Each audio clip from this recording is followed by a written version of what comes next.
All right, welcome back, everybody, to the deep dive. Today we're diving into, well, it's an interesting one. It's a comparison, right? You've got the Honda Rebel CMX1100 and the Honda Africa Twin CRF1100. Now, on the surface, these seem like completely different motorcycles. Yeah, I mean, you've got, a cruiser versus an adventure bike. It seems like there's no way they could be related. Exactly, but here's the twist.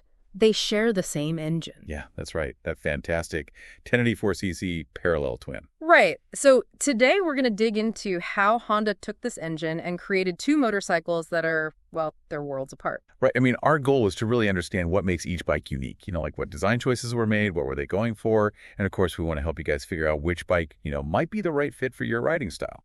So with that, let's jump in and start with the foundation, right? That shared engine. Okay, so both the Rebel and the Africa Twin, they're rocking a 1084cc liquid-cooled parallel twin.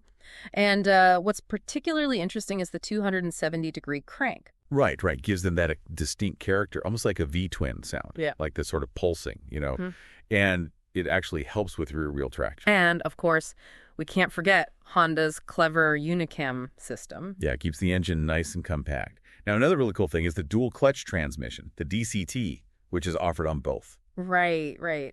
So you can choose between automatic or manual shifting, which is pretty unique, especially in these categories. But the way that DCT is used is where things get interesting. Yeah, definitely. So let's talk about the Rebel 1100, the cruiser first. Yeah, the cruiser. Now, who do you think Honda is targeting with this bike? Well, I think it's definitely for riders who are looking for style. That classic cruiser look combined with a relaxed riding experience, someone who wants to just cruise around and enjoy the ride. Right. It's not about pushing the limits of performance. It's about, enjoying the journey. Exactly. I could also see this bike being great for someone stepping up from a smaller displacement motorcycle, or maybe someone who's just looking for something a little less, intense. And the low seat height definitely makes it accessible for a wider range of riders. Yeah, that low seat height, somewhere around 700 to 710 millimeters, it's definitely a big plus. And the overall design really screams cruiser. You've got that laid-back riding position, and then there's a single front brake disc. Right, keeps the weight down, too, which is another thing that makes it more approachable. I mean, we're looking at somewhere around 223 to 237 kilograms, depending on the exact configuration. Yeah, not bad for a cruiser with that much displacement. Now let's talk about the engine tuning, because I think this is where things get really interesting. Yeah, for sure. So with the Rebel 1100, Honda really focused on delivering strong, low-end torque. I mean, this makes perfect sense for a cruiser, right?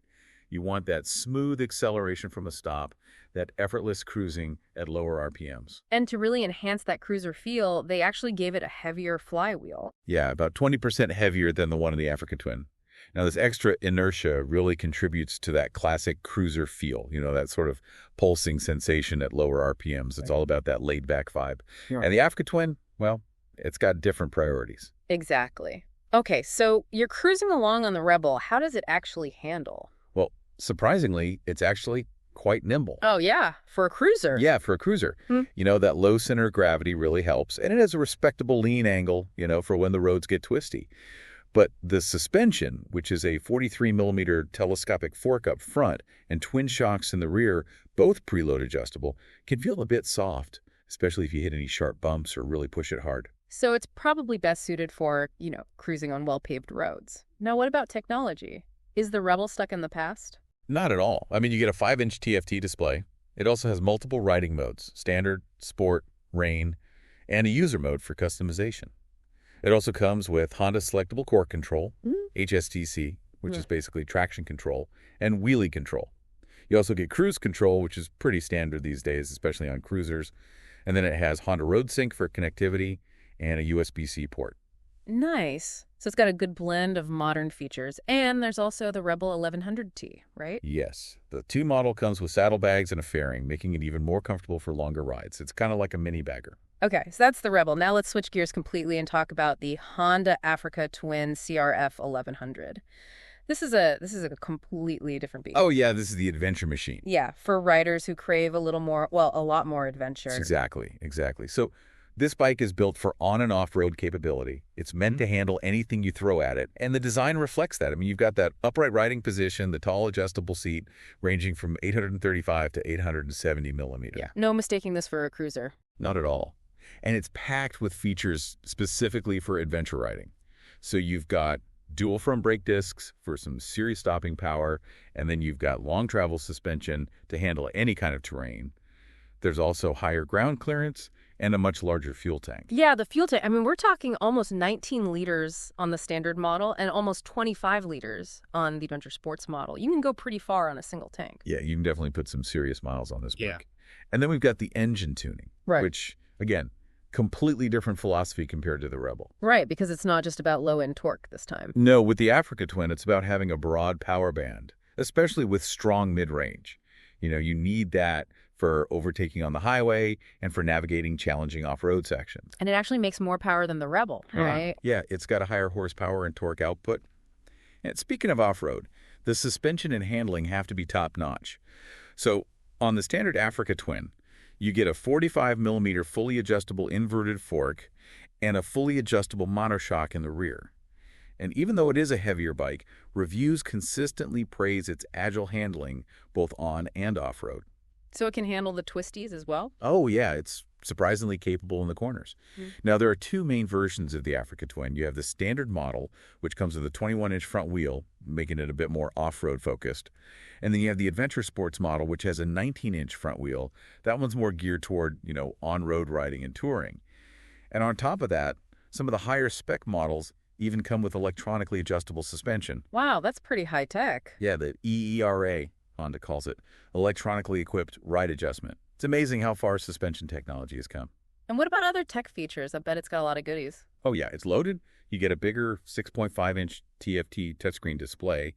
Plus, it has a bunch of riding modes. You got urban, tour, gravel, off-road, and even a user mode to really fine-tune things to your liking. It's also got multi-level HSTC, which is Honda's traction control system, and multi-level wheelie control as well. And depending on the model, you might even have cornering ABS. Right, for added safety when you're leaning into those turns. Exactly. Then, of course, you got cruise control, which is pretty much a given these days, engine braking control to help manage your speed on descents, Bluetooth connectivity, Apple CarPlay and Android Auto for smartphone integration, and a USB socket to keep everything charged up. And then there's one more really cool feature that off-road enthusiasts will appreciate.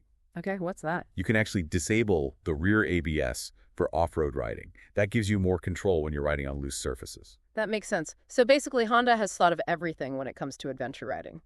Now, the DCT on the Africa Twin is a bit more sophisticated too, right? That's right. It's linked to an IMU, an inertial measurement unit. So it can actually sense the bike's lean angle and movement, which allows it to shift gears more smoothly and intelligently, especially in corners.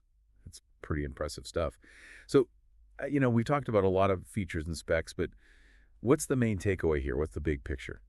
Well, I think it's incredible how Honda managed to create two such vastly different motorcycles, starting from the same engine. I mean, they really tailored every aspect of these bikes, from the chassis to the suspension, the engine tuning, the features, to really excel in their respective categories. It's pretty remarkable. Yeah, it really shows you the level of engineering and thought that went into these motorcycles.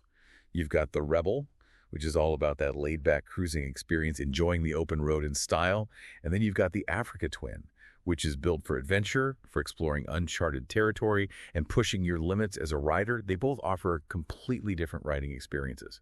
I think it also highlights just how much of a motorcycle's character goes beyond the engine. I mean, it's really about how all of the components work together to create a cohesive whole. Right, and this brings up a really interesting question for our listeners. Honda's taken one engine and created these two distinct platforms, allowing them to cater to a really wide range of riders. So what aspects of a motorcycle beyond the engine do you think truly define its purpose? What are those key elements that shape your riding experience? It's something to think about. And with that, we've reached the end of our deep dive. We hope you enjoyed this exploration of two very different but equally impressive motorcycles. See you next time on The Deep Dive.